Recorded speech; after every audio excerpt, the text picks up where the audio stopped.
It's so nice and calm up here. Yeah, there's a few neighbors out and about, but they're far away, so it's okay. Although you literally just missed like a dog barking. That was kind of funny. I thought the dog was going to interrupt the intro. Guess the dog just wanted to play. It's not barking anymore.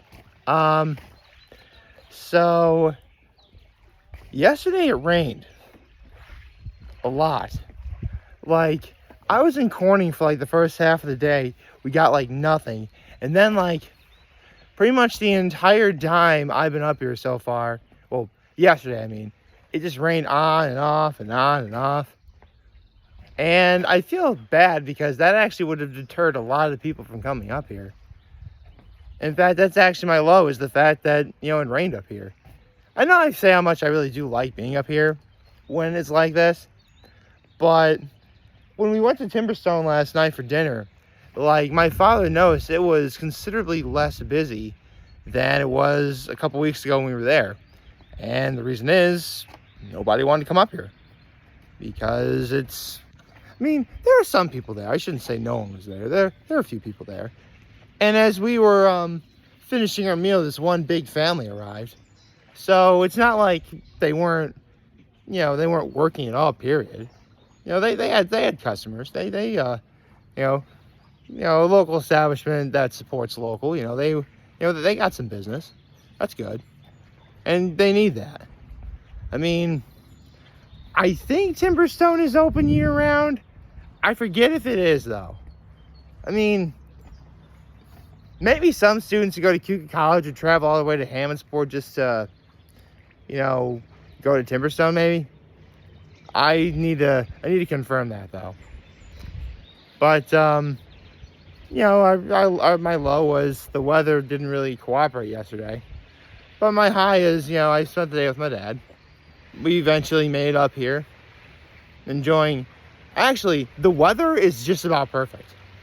It's completely overcast over my head, but it's actually pretty warm. Light breeze here and there. Nothing crazy. Like, this would be perfectly acceptable to come up here for. Straight up. Like, I didn't say you couldn't go tanning. You could go tanning in this weather. Remember, even in overcast, you can still get sunburn. Really, you can. Most people forget that you can do that, but no, that really is a thing.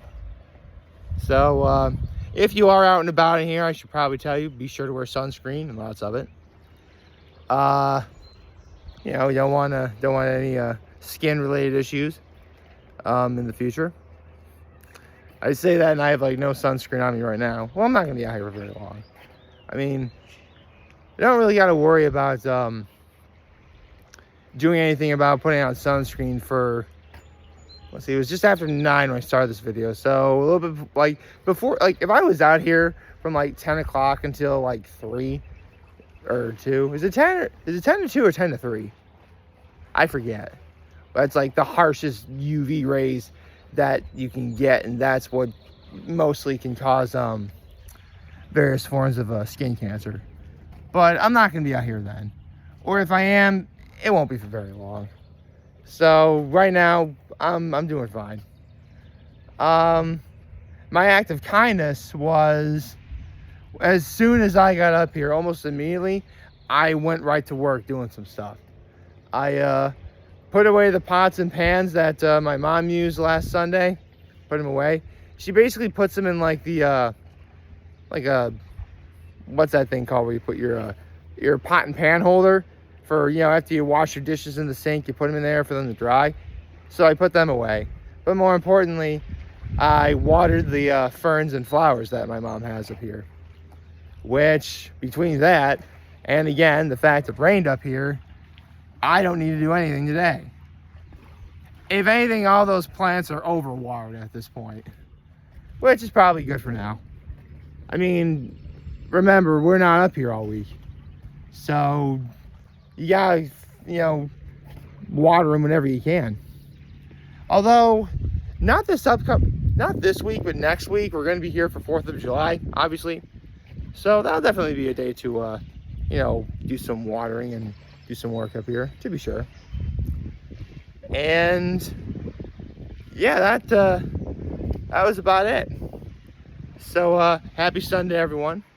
I mentioned last night we went to back to Timberstone for dinner. I got my usual. My dad got his usual. He gets the filet. I got the ribeye. And okay, maybe I was just really, really, really lucky. But whenever I order the bone-in ribeye from Timberstone, my first instinct is, well, first I had, the seasonal vegetables, which is, green beans and carrots. I had the mashed potatoes that it comes with. But my first instinct when eating a bone-in ribeye is immediately do what I can to remove the bone from the meat, which I did. And this was like the cleanest knife job that I did in terms of removing the bone. Like, seriously, I don't think I could get any more lucky than that. And by the way, for those of you wondering, yes, it is perfectly 100% acceptable to eat meat off of a bone when dining in a restaurant. It's sexy. Do it. It's perfectly acceptable to do. Especially if you're a grown man like me and, gotta unleash your inner caveman every once in a while. Gotta do that. Do it. From Starsky and Hutch. I actually got that from one of my brothers at Trinity Pauling. I never saw Starsky and Hutch, but I got that reference from one of my brothers at Trinity Pauling, who got it from Starsky and Hutch. Yeah. So that was fun. And I love that my ribeye comes topped with blue cheese, bacon, and scallions. Like, all you're doing is making a great steak even better. It's amazing. So, after that, we come back to here, the cottage, relax for a little while, have some fun. Well, I say have fun. All my dad and I really did was, watch TV. Which, I don't mind watching TV.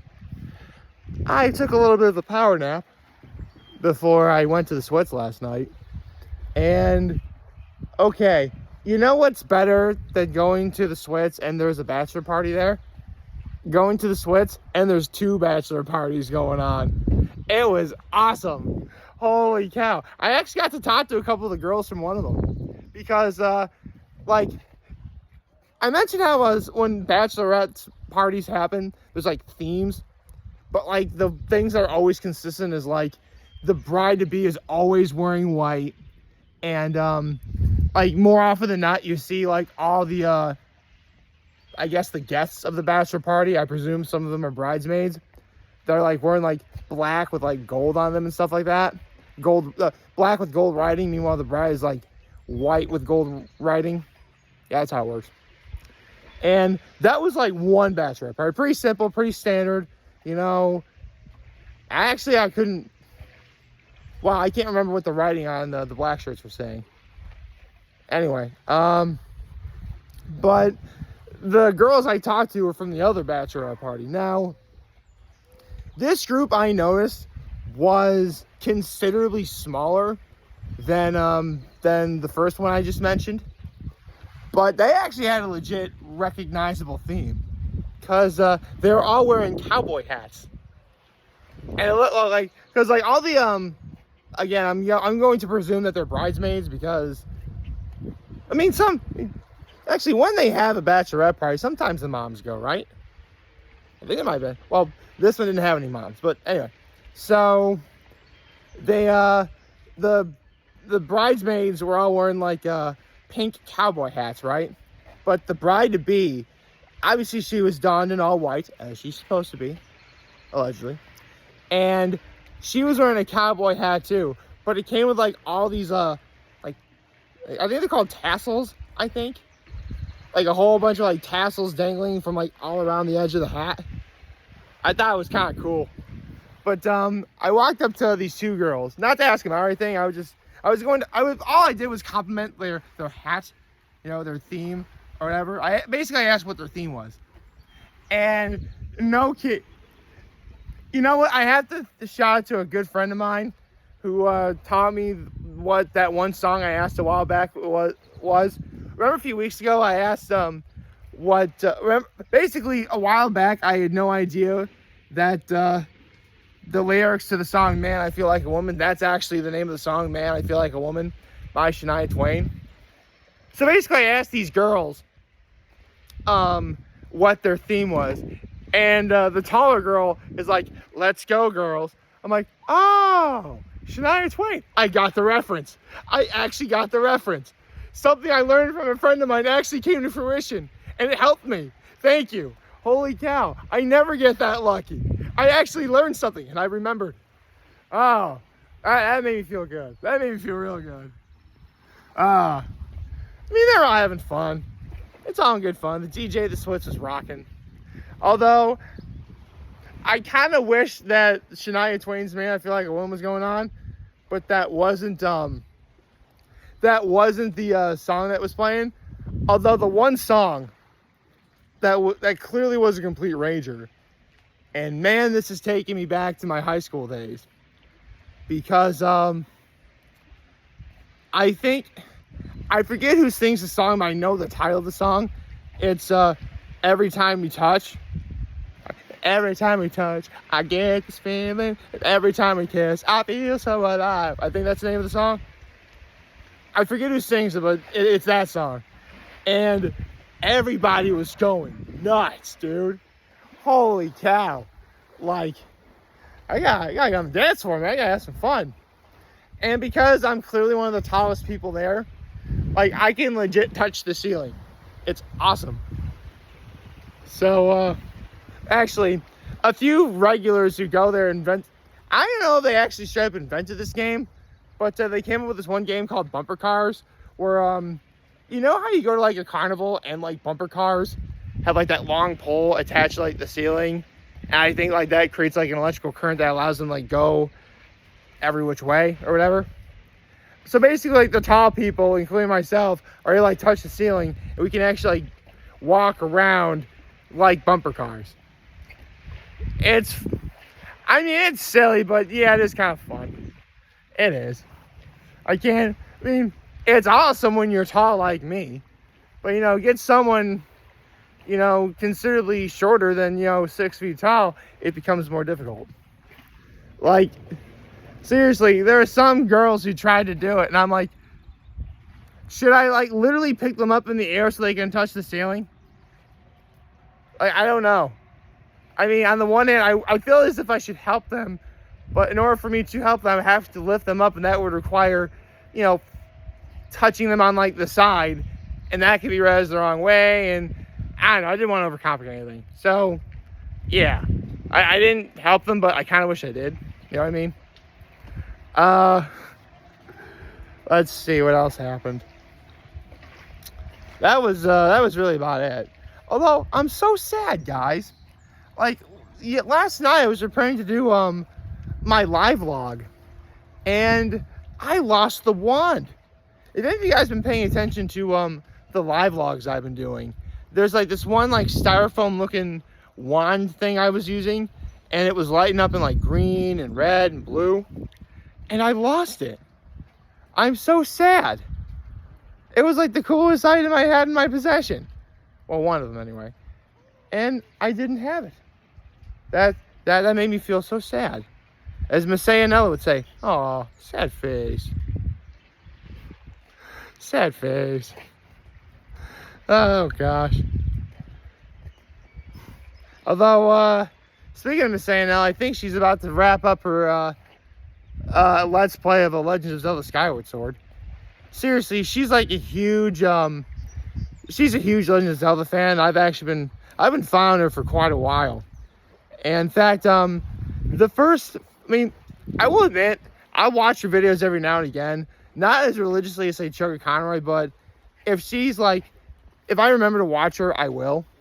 And I have watched two full playthroughs of things she's done. They were both Legends of Zelda related, but you know, I did watch them.